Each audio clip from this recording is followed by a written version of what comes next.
Hello student, welcome back to the another session of the lesson Manufacturing Industries.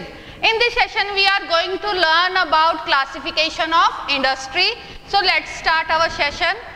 आज हमारा topic है classification of industry, मतलब हम industries को वर्गीकृत करते हैं। तो कौन कौन से पार्ट्स में हम इसका वर्गीकरण करते हैं, क्लासिफिकेशन करते हैं। सबसे पहले अगर हम बात करें तो क्लासिफिकेशन हम करते हैं ऑन द बेसिस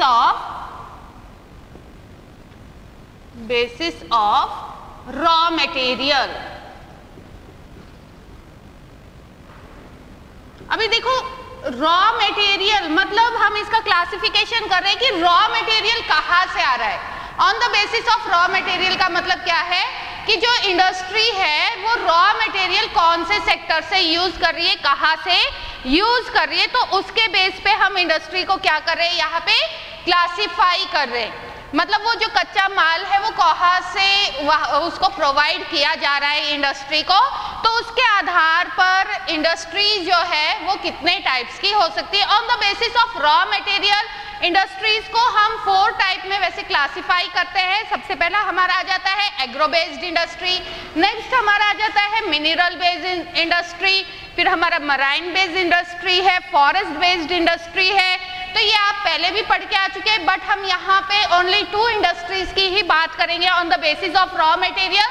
सबसे पहला है हमारा agro based industry, agro based industries.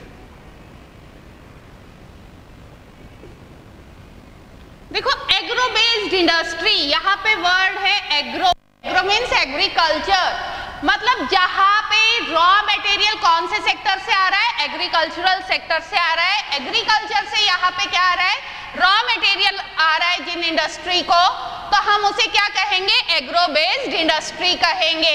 अभी एग्रो बेस्ड इंडस्ट्री में हमारी आ जाती है कॉटन टेक्सटाइल इंडस्ट्री,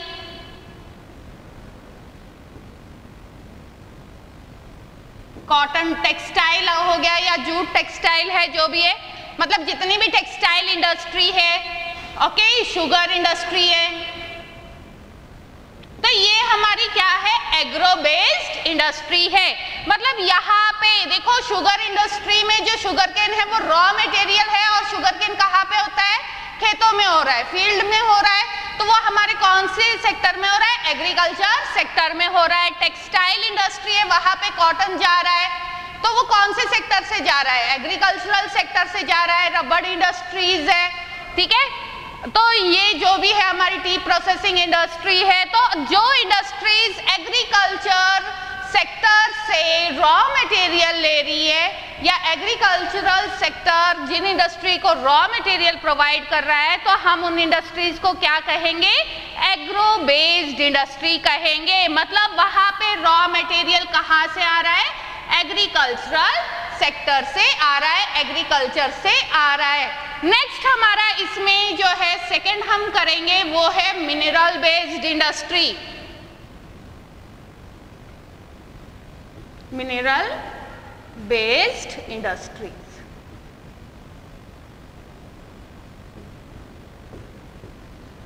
अभी ये देखो यहाँ पे ये था एग्रीकल्चरल बेस्ड, एग्रो बेस्ड, यहाँ पे है मिनरल बेस्ड, मतलब ऐसी इंडस्ट्रीज जो रॉ मटेरियल में क्या यूज कर रही है, मिनरल्स का यूज कर रही है, तो हम उनको क्या कहेंगे, मिनरल बेस्ड इंडस्ट्री।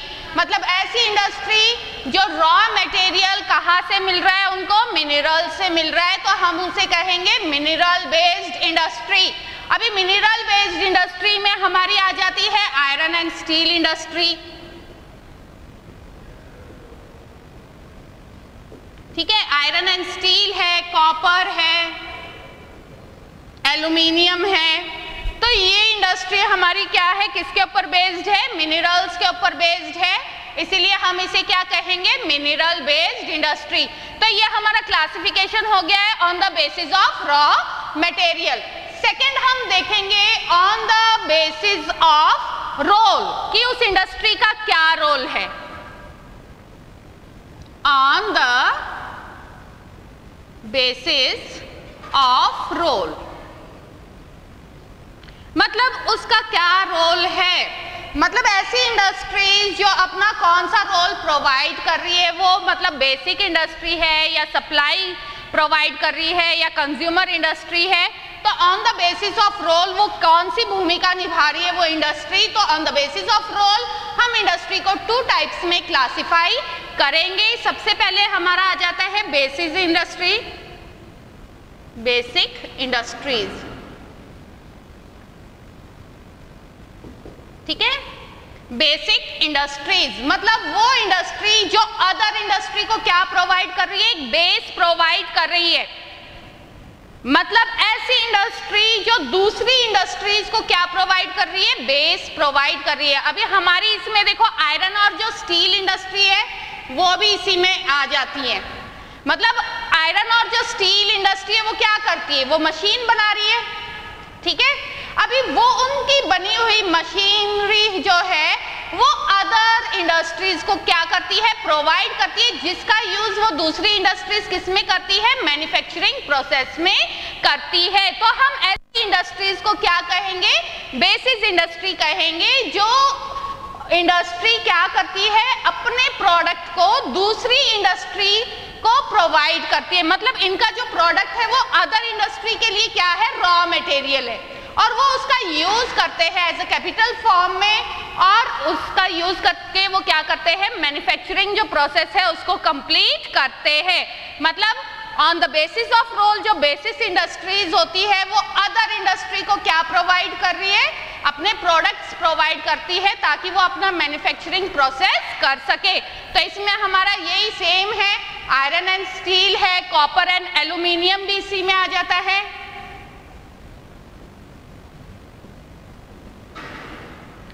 ठीक है, स्मेल्टिंग इंडस्ट्री तो ये किस में आ जाती है, बेसिक इंडस्ट्रीज में आ जाती है, बिकॉज ये अदर इंडस्ट्री को अपना प्रोडक्ट प्रोवाइड करती है ताकि वो इंडस्ट्रीज क्या कर सके, फर्दर मैन्युफैक्चरिंग प्रोसेस कर सके। नेक्स्ट हम ऑन द रोल में दूसरी जो इंडस्ट्रीज आ जाती है वो है कंज्यूमर, कंज्यूमर इंडस्ट्रीज, ठीक है। कंज्यूमर इंडस्ट्रीज, देखो कंज्यूमर उपभोक्ता, मतलब ये ऐसी इंडस्ट्री है जो अपना प्रोडक्ट डायरेक्ट किसको प्रोवाइड कर रही है, उपभोक्ता को प्रोवाइड कर रही है। मतलब इन इंडस्ट्रीज में जो प्रोडक्ट बन रहा है वो डायरेक्ट किसके पास जा रहा है, कंज्यूमर यूज के लिए जा रहा है। तो उन इंडस्ट्रीज को हम क्या कहेंगे, कंज्यूमर इंडस्ट्रीज कहेंगे। कंज्यूमर इंडस्ट्रीज क्या करती है, प्रोड्यूसेस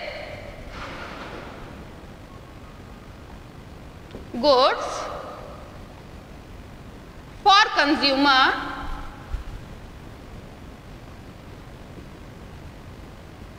यूज। मतलब ये प्रोडक्ट क्या करती है, प्रोड्यूस करती है ताकि जो कंज्यूमर है उसे डायरेक्टली उस प्रोडक्ट को क्या कर सके, यूज कर सके। मतलब for direct consumer use, clear. तो इन इंडस्ट्रीज को हम क्या कहेंगे, कंज्यूमर इंडस्ट्रीज कहेंगे। लाइक शुगर, शुगर इंडस्ट्री है, पेपर इंडस्ट्री है, ओके। जितने भी ऑर्नामेंट्स है, सोप वगैरह है हम डेली यूज कर रहे हैं, टूथपेस्ट है, तो ये कौन सी इंडस्ट्री आ जाती है, कंज्यूमर इंडस्ट्रीज आ जाती है। क्योंकि ये क्या करती है, गुड्स को प्रोड्यूस करती है ताकि डायरेक्ट कंज्यूमर उन्हें क्या कर सके, यूज कर सके। मतलब ये कंज्यूमर के लिए डायरेक्ट गुड्स को क्या करती है, प्रोड्यूस करती है। तो ये हो गया हमारा on the basis of role. On the basis of role industries 2 type की होती है, basic industry and consumer industry. Next हमारा इसमें आ जाता है on the basis of capital investment. मतलब कैपिटल इन्वेस्टमेंट जिसे हम पहले भी पढ़ के आ चुके हैं कि इंडस्ट्रीज जो है हम उसे on the basis of size क्या करते हैं, डिस्ट्रीब्यूट करते, क्लासिफाई करते साइज के आधार पर। तो यहाँ पे सेम है, ऑन द बेसिस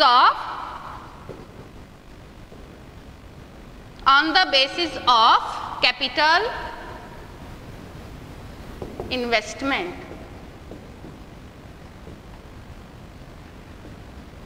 हमने किया था स्मॉलर क्लासेस में 8th क्लास में कि on the basis of size industries होती है, स्मॉल स्केल इंडस्ट्रीज होती है, लार्ज स्केल इंडस्ट्रीज होती है, कॉटेज इंडस्ट्रीज होती है।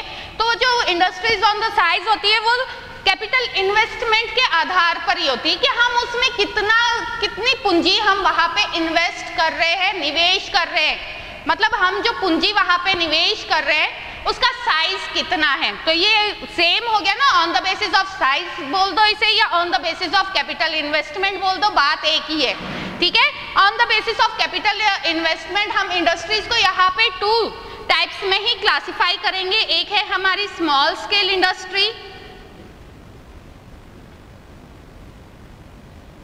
स्मॉल स्केल इंडस्ट्री, और दूसरी है हमारी लार्ज स्केल इंडस्ट्री।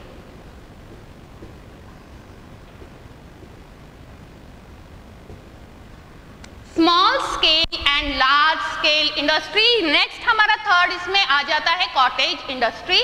मतलब कॉटेज इंडस्ट्री वो इंडस्ट्रीज होती है जो अपने घरों में काम करती है, जैसे कि कुम्हार है जो मटके वगैरह बनाते हैं, तो वो क्या है, अर्दनवेयर्स जो बनाते हैं वो कॉटेज इंडस्ट्रीज है, ठीक है।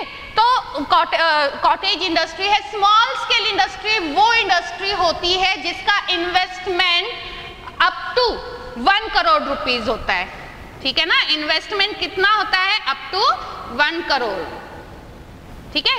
मतलब जो इंडस्ट्री जिनका कैपिटल इन्वेस्टमेंट 1 करोड़ रुपए तक ही होता है तो उसे हम किस में काउंट करते हैं, स्मॉल स्केल इंडस्ट्रीज में। और लार्ज स्केल इंडस्ट्री वो होती है जिसका इन्वेस्टमेंट है या जिसका कैपिटल पूंजी निवेश है वो कितना होता है, अबाव 1 करोड़, अबाव 1 करोड़। तो हम ऐसी इंडस्ट्रीज को क्या कहेंगे, लार्ज स्केल इंडस्ट्री कहेंगे। तो ये हमारा हो गया on the basis of capital investment. मतलब जो इंडस्ट्रीज 1 करोड़ तक पैसा इन्वेस्ट कर रही है, कैपिटल इन्वेस्ट कर रही है, अपनी पूंजी लगा रही है, तो वो हमारी आ गई स्मॉल स्केल इंडस्ट्रीज।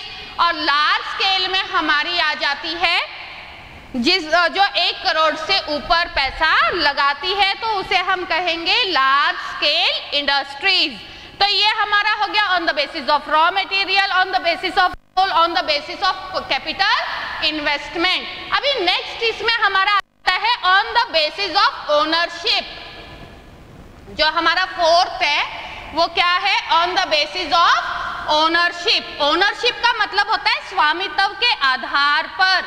मतलब उसका मालिक कौन है इंडस्ट्री का, गवर्नमेंट है या कोई इंडिविजुअल है या वो जॉइंट सेक्टर है या कोऑपरेटिव्स है।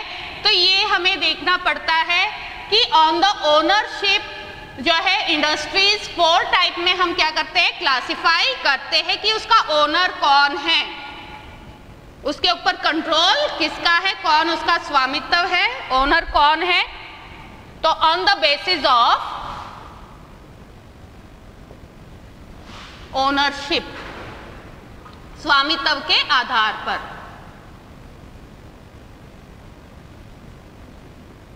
On the basis of ownership. On the basis of ownership हम इंडस्ट्रीज को 4 पार्ट में क्या करते हैं, क्लासिफाई करते हैं। सबसे पहले हमारा आ जाता है पब्लिक, नेक्स्ट है हमारा प्राइवेट, फिर है हमारा जॉइंट सेक्टर और लास्ट है हमारा cooperative sector. Clear?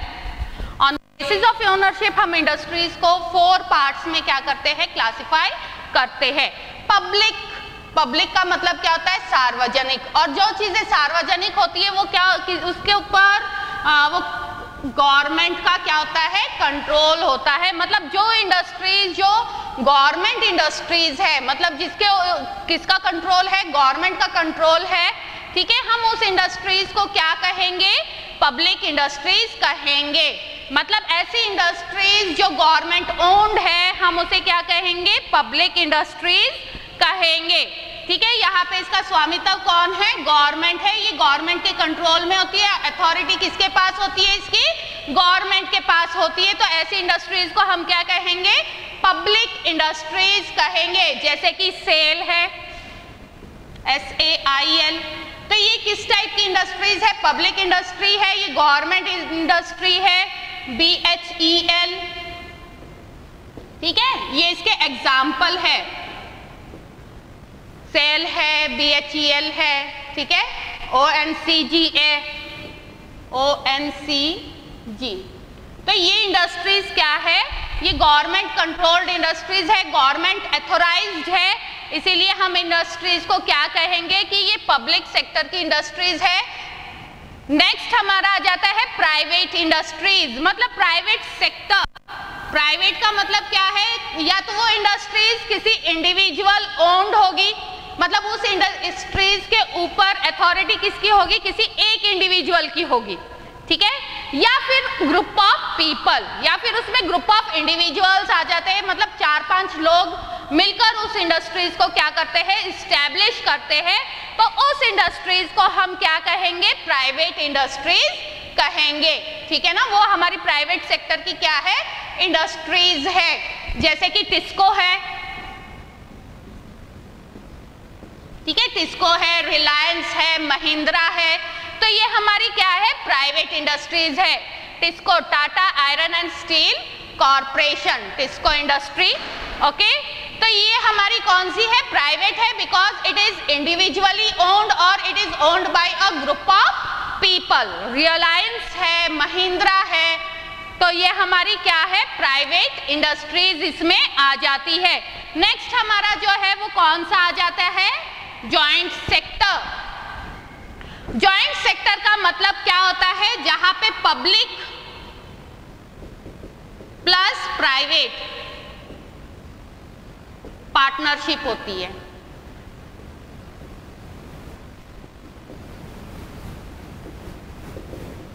Public private partnership, PPP model होता है इसका, ठीक है। मतलब जॉइंट सेक्टर, जॉइंट जिसमें पब्लिक है और प्राइवेट दोनों ही क्या करती है? मिलकर काम करती है। मतलब अगर इंडस्ट्री पब्लिक है, ठीक है, सार्वजनिक इंडस्ट्री है, गवर्नमेंट इंडस्ट्री, और वो किसको दे देती है? पब्लिक सेक्टर को देती है, प्राइवेट सेक्टर को देती है चलाने के लिए। गवर्नमेंट क्या करती है? इंडस्ट्री को किसको देती है? प्राइवेट सेक्टर को देती है कॉन्ट्रैक्ट बेस पे कि वो क्या करे? दोनों मिलकर यहाँ पे काम करती है। तो हम इसे क्या कहेंगे? जॉइंट सेक्टर कहेंगे। जैसे ऑयल इंडिया लिमिटेड, ठीक है, ऑयल इंडिया जो लिमिटेड है वो हमारी कैसी इंडस्ट्री है? जॉइंट सेक्टर इंडस्ट्री है, ऑयल इंडिया लिमिटेड। ये हमारी कैसी इंडस्ट्री है? जॉइंट सेक्टर इंडस्ट्री है, मतलब जहां पे दोनों सेक्टर मिलकर क्या कर रहे हैं? उसको कंट्रोल कर रहे हैं। पब्लिक एंड प्राइवेट पार्टनरशिप ये PPP मॉडल पे काम करती है ये इंडस्ट्रीज, तो हम इसे क्या कहेंगे? जॉइंट सेक्टर इंडस्ट्रीज कहेंगे। नेक्स्ट हमारा आ जाता है कोऑपरेटिव्स। कोऑपरेटिव जो है, इसमें क्या होता है कि जो प्रोड्यूसर और सप्लायर होता है वो दोनों ही, मतलब जो प्रोड्यूसर है ऑफ मटेरियल या सप्लायर ऑफ रॉ मटेरियल है, ये क्या करते हैं? दोनों ही आपस में मिलकर काम करते हैं। तो उन इंडस्ट्रीज को हम क्या कहेंगे? कोऑपरेटिव इंडस्ट्रीज कहेंगे, ठीक है। इसमें क्या होता है? जो प्रोड्यूसर है या जो सप्लायर है रॉ मटेरियल का, वो मिलकर आपस में मिलकर इंडस्ट्रीज क्या करते हैं? सेटअप करते हैं। अगर कोई प्रॉफिट होता है तो वो आपस में क्या करते हैं? शेयर करते हैं। तो इन इंडस्ट्रीज को हम क्या कहेंगे? कोऑपरेटिव इंडस्ट्रीज कहेंगे। मतलब इसमें क्या है कि प्रोड्यूसर और जो सप्लायर है, producer of material and supplier of raw material,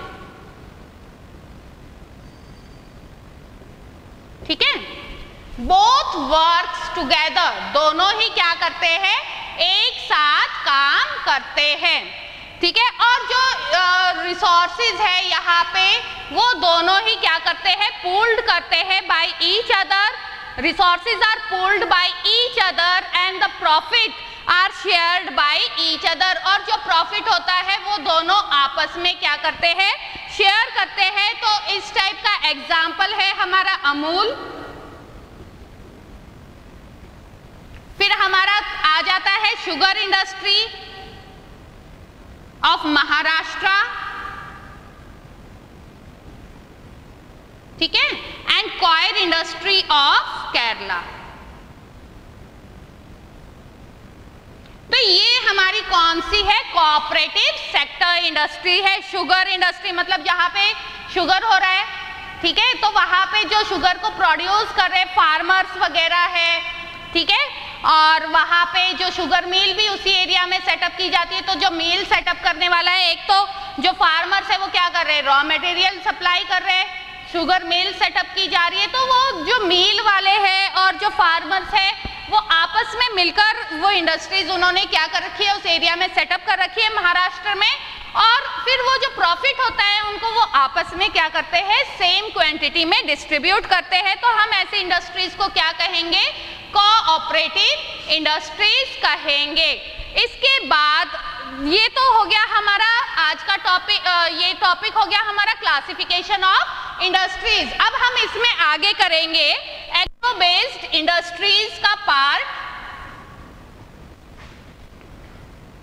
यहां तक हो गया हमारा ये कि इंडस्ट्रीज जो है हमने उसको कौन कौन सी चीजों में क्या किया है, क्लासिफाई किया है।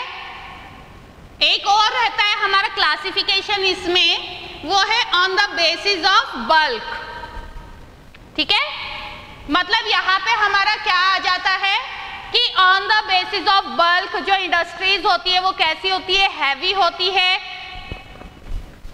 क्लासिफिकेशन में ही आ जाता है वो हमारा फिफ्थ जो है वो क्या है, on the basis of bulk.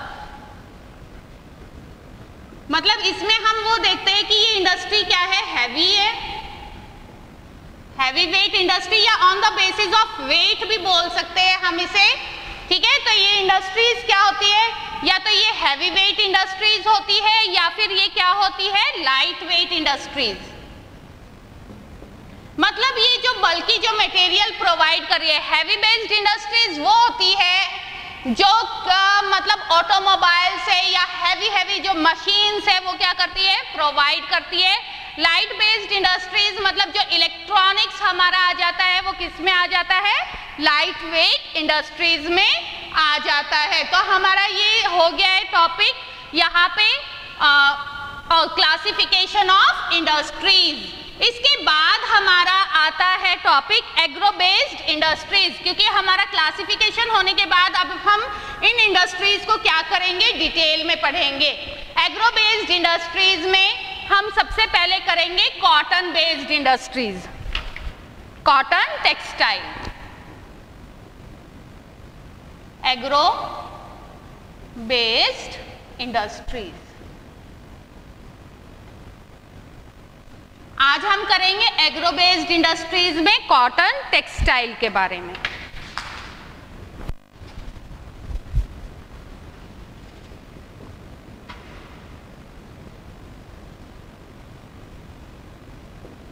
Cotton textile the famous industry of India, ये हमारी इंडिया की सबसे ओल्डेस्ट इंडस्ट्री है। ओके, कॉटन टेक्सटाइल इंडस्ट्री है वो हमारे इंडिया की क्या है, सबसे ओल्डेस्ट इंडस्ट्री है, oldest industry. Okay, it occupies a unique position in Indian industry. मतलब ये इंडस्ट्री क्या करती है, इसकी एक यूनिक पोजीशन है हमारी इंडियन इंडस्ट्रियल सेक्टर में। मतलब हमारी जितनी भी इंडस्ट्रीज है, हाँ, जो कॉटन इंडस्ट्रीज है वो हमारी क्या है, बहुत ही मोस्ट इंपॉर्टेंट इंडस्ट्री है, बहुत ही यूनिक इंडस्ट्री है और सबसे लार्जेस्ट इंडस्ट्री भी है ये इंडिया की। ठीक है ना, ये ओल्डेस्ट भी है और लार्जेस्ट भी है। अबाउट 1900 कॉटन टेक्सटाइल मिल्स है इंडिया में। इसकी अगर हम हिस्ट्री की बात करते हैं तो आपको पता ही है कि हमारे इंडिया का, आप पढ़ के आ चुके हैं पहले ही 8th क्लास में भी, कि यूरोपियन ट्रेडिंग जो कंपनीज थी वो इंडिया की तरफ क्यों अट्रैक्ट थी, बिकॉज यहाँ का जो कॉटन टेक्सटाइल था वो बहुत ही फाइन क्वालिटी का होता था, और यूरोपियन कंट्रीज में कैसा कॉटन होता था, वो एक कॉर्स क्वालिटी का होता था। तो वो इंडिया की तरफ इसीलिए अट्रैक्ट थे क्योंकि हमारे यहाँ का कॉटन है, स्पाइसेस है, इसकी बहुत ज़्यादा डिमांड थी यूरोपियन मार्केट में, क्योंकि हमारे यहाँ पे कॉटन की जो क्वालिटी थी वो बहुत ही फाइन थी, बहुत ही अच्छी क्वालिटी का कॉटन होता था, और जो वहाँ के जो हाई सोसाइटी के लोग थे वो इंडिया का कपड़ा ही पहनते थे। मतलब हमारा जो कॉटन का हिस्ट्री अगर हम देखते हैं तो वो बहुत ही क्या है, यूनिक है। तो इसीलिए जो कॉटन टेक्सटाइल इंडस्ट्री है ये हमारी सबसे ओल्डेस्ट इंडस्ट्री है और ये हमारी सबसे लार्जेस्ट इंडस्ट्री भी है। इसी के कारण it occupies unique position okay in industrial sector. हमारा जो इंडस्ट्रियल सेक्टर है उसमें ये अपनी एक यूनिक पोजीशन क्या करता है, प्रोवाइड करता है। अभी ये क्या कर रहा है, इट कंट्रीब्यूट, मतलब हमारा जो टेक्सटाइल सेक्टर है ये एम्प्लॉयमेंट को भी क्या कर रहा है, जनरेट कर रहा है। मतलब ये बहुत सारे लोगों को एक लार्ज स्केल पे एम्प्लॉयमेंट प्रोवाइड करता है, ठीक है। It contribute to industrial production,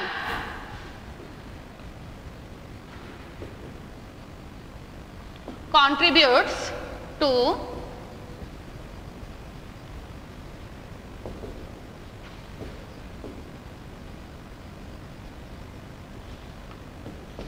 इसका कंट्रीब्यूशन है इंडस्ट्रियल जो प्रोडक्शन है उस पे भी बहुत ज़्यादा है। ये एम्प्लॉयमेंट भी जनरेट करती है, जनरेट्स एम्प्लॉयमेंट,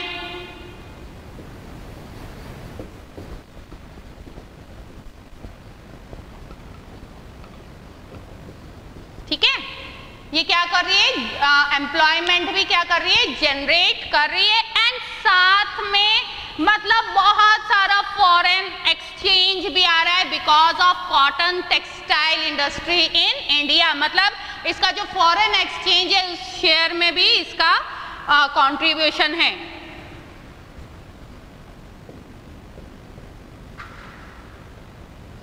ठीक है।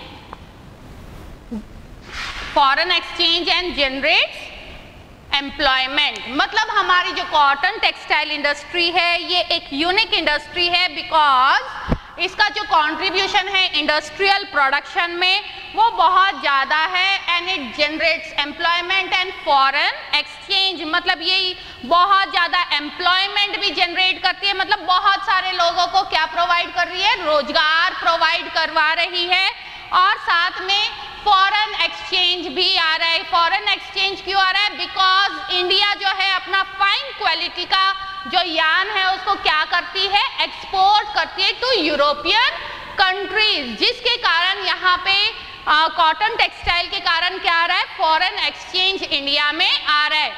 अभी नेक्स्ट अगर हम इसकी अदर क्वालिटी देखें तो क्या है कि ये एक सेल्फ रिलायंट इंडस्ट्री है, ठीक है, सेल्फ रिलायंट।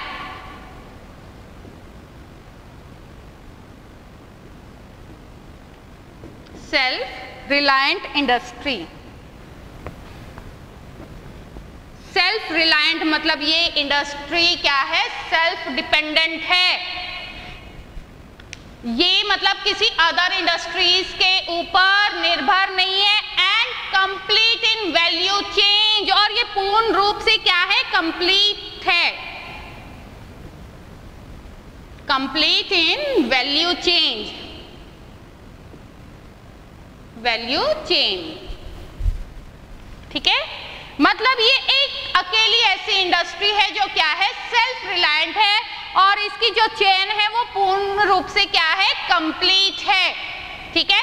तो ये हमारी क्या है, कुछ इसकी क्वालिटीज है जिसके कारण ये क्या करती है इंडस्ट्री, कॉटन टेक्सटाइल जो इंडस्ट्री है हमारी, it occupies a unique position in industrial sector of India.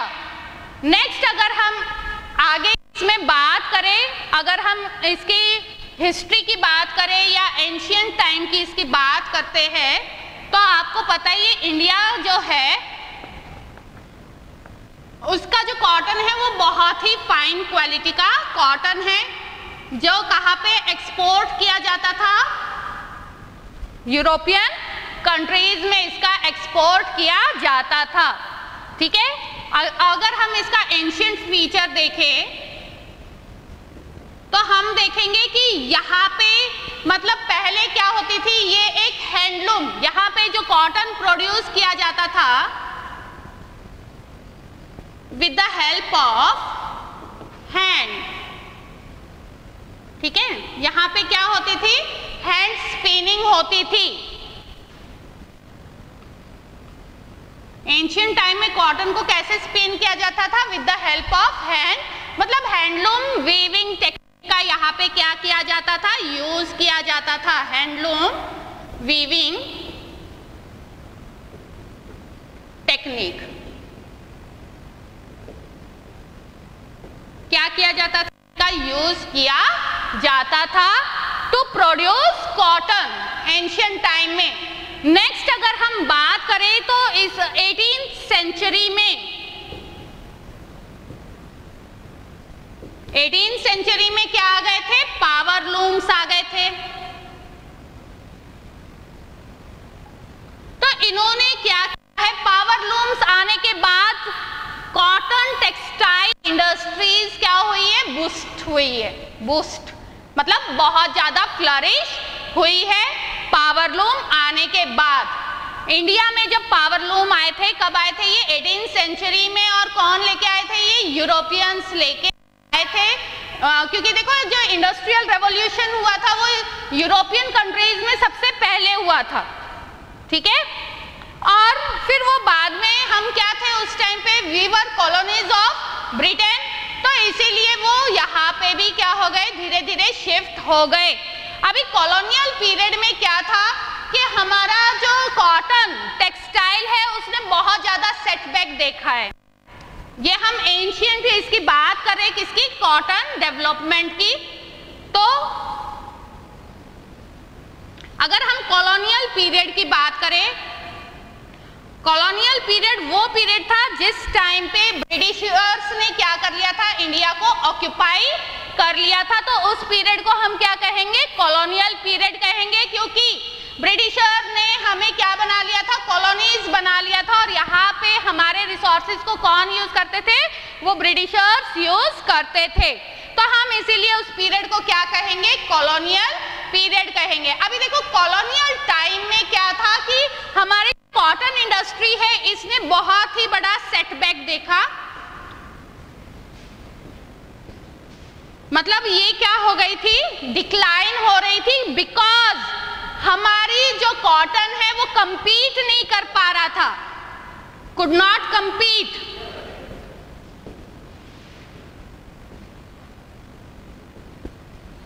With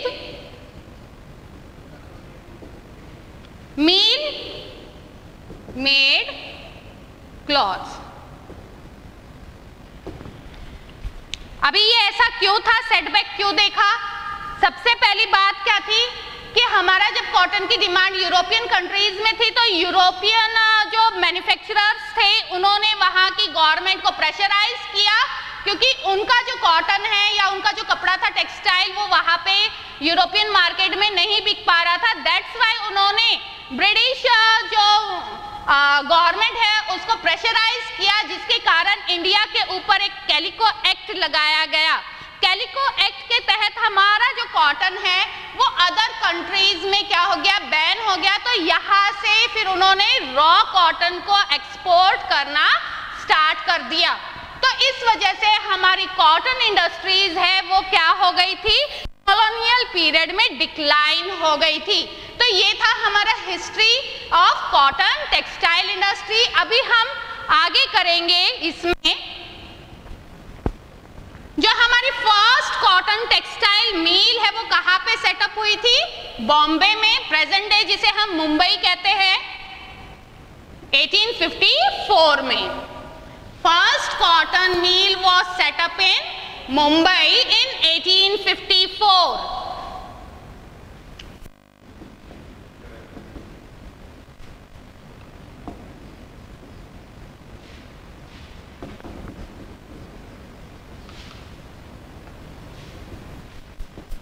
1854।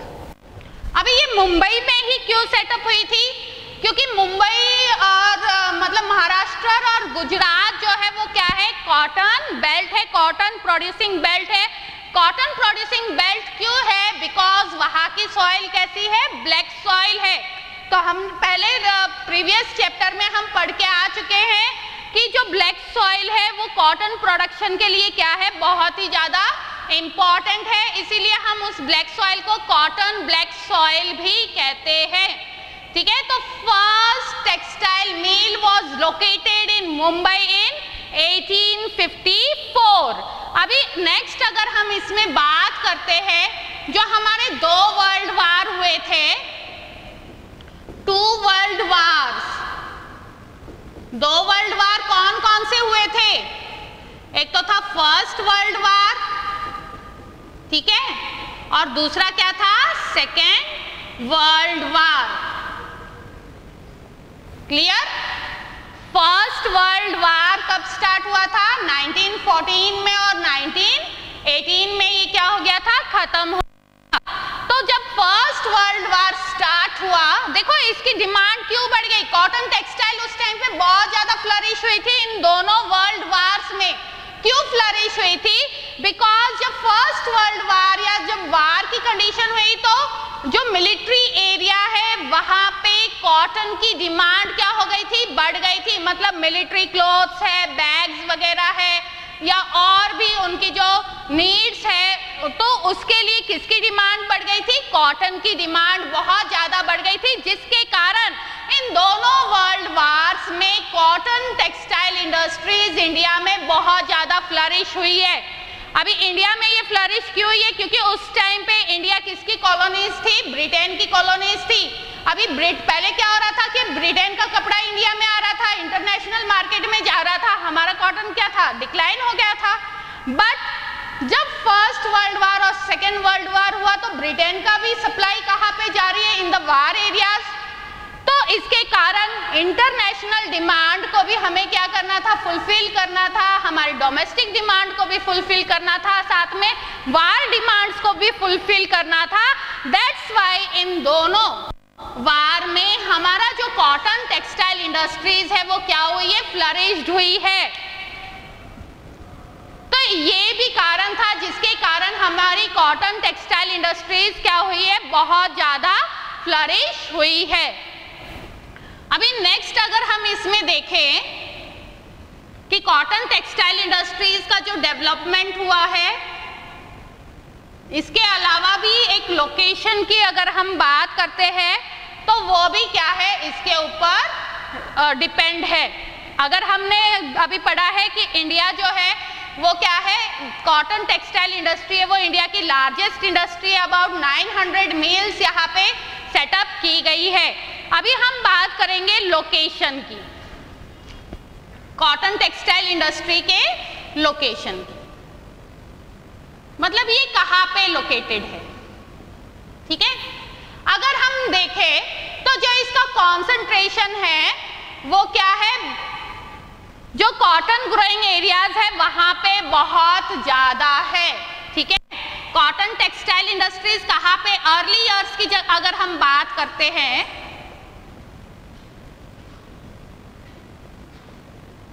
तो कॉटन टेक्सटाइल इंडस्ट्रीज कहाँ पे कॉन्सेंट्रेटेड थी?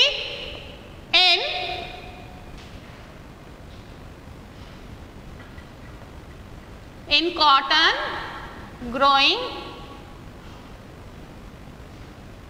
एरियाज। ठीक है, कॉटन ग्रोइंग एरियाज मतलब belt of Maharashtra and Gujarat.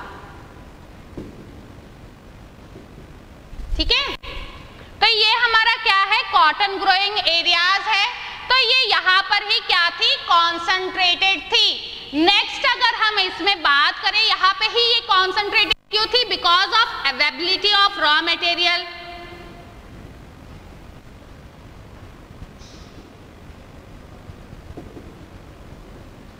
Of raw material. अभी यहाँ पे ये इंडस्ट्री सेटअप है, कॉटन ग्रोइंग एरियाज है, तो कॉटन क्या है, इजिली अवेलेबल है। ठीक है, मुंबई बॉम्बे थी, उसकी जो मार्केट थी वो भी इंपॉर्टेंट थी। मार्केट इंपॉर्टेंट क्यों थी, क्योंकि उस मार्केट में से ट्रेड करना बहुत इजी था। Mumbai was also the port जहां से क्या किया जाता था, अदर कंट्रीज में इसका एक्सपोर्ट किया जाता था कॉटन का। तो मतलब अवेलेबिलिटी ऑफ रॉ मटेरियल हो गया, अवेलेबिलिटी ऑफ मार्केट हो गई, ठीक है, ट्रांसपोर्टेशन हो गया, ट्रांसपोर्ट भी इजीली अवेलेबल था। अदर कंट्रीज में भी हम इसका क्या करते थे, ट्रेड करते थे। वहां पे आसपास के एरिया से हमें लेबर भी अच्छे आसानी से प्रोवाइड हो जाता था कंट्री साइड से। ठीक है, लोग कंट्री साइड से कहाँ पे जाते थे, मुंबई जाते थे in the search of employment. फिर अगर हम बात करें तो वहां का जो क्लाइमेट है वो बहुत ही मॉइस्ट क्लाइमेट है। मतलब एक कॉटन को उगाने के लिए जो क्लाइमेटिक कंडीशन होनी चाहिए, जो सॉइल, मतलब जो भी जियोग्राफिकल फीचर सुटेबल है for the growing of cotton, तो वो उस एरिया में क्या है, मोस्ट सुटेबल एरिया था because of its moist climate for cotton growing. तो ये सारे रीजन है जिसके कारण जो हमारा ये कॉटन टेक्सटाइल इंडस्ट्री है वो कहाँ पे लोकेटेड है, महाराष्ट्र एंड गुजरात बेल्ट में। ठीक है, और ये क्या था, it contributed towards its location. ये सारे रीजन थे जिसने क्या किया है, कॉटन टेक्सटाइल इंडस्ट्रीज को कंट्रीब्यूट किया है टुवर्ड्स इट्स लोकेशन। इन रीजन के कारण इस एरिया में जो है कॉटन टेक्सटाइल इंडस्ट्रीज क्या है, लोकेटेड है। नेक्स्ट जो है अगर हम बात करते हैं इसमें, वो आती है एम्प्लॉयमेंट। मतलब जो कॉटन टेक्सटाइल है इस एरिया में वो क्या करती है, क्रिएटेड एम्प्लॉयमेंट। मतलब ये एम्प्लॉयमेंट प्रोवाइड कर रही है किसे, फार्मर्स है, ठीक है, बॉल प्लकर्स है। कॉटन बॉल प्लकर्स होते हैं ना, जो कॉटन बॉल्स को क्या करते हैं, प्लक करते हैं, निकालते हैं। ठीक है, कॉटन बॉल्स बोलते हैं। तो ये एम्प्लॉयमेंट जनरेट कर रही है with in farmers, cotton ball pluckers,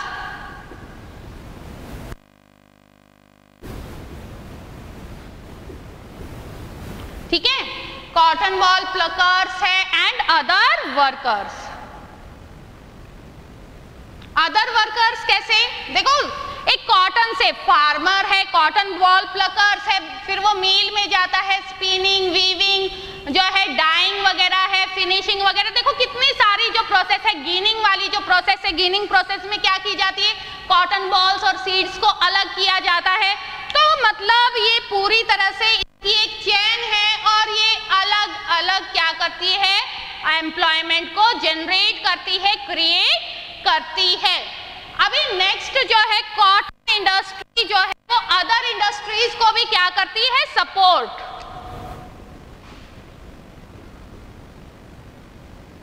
supports other industry.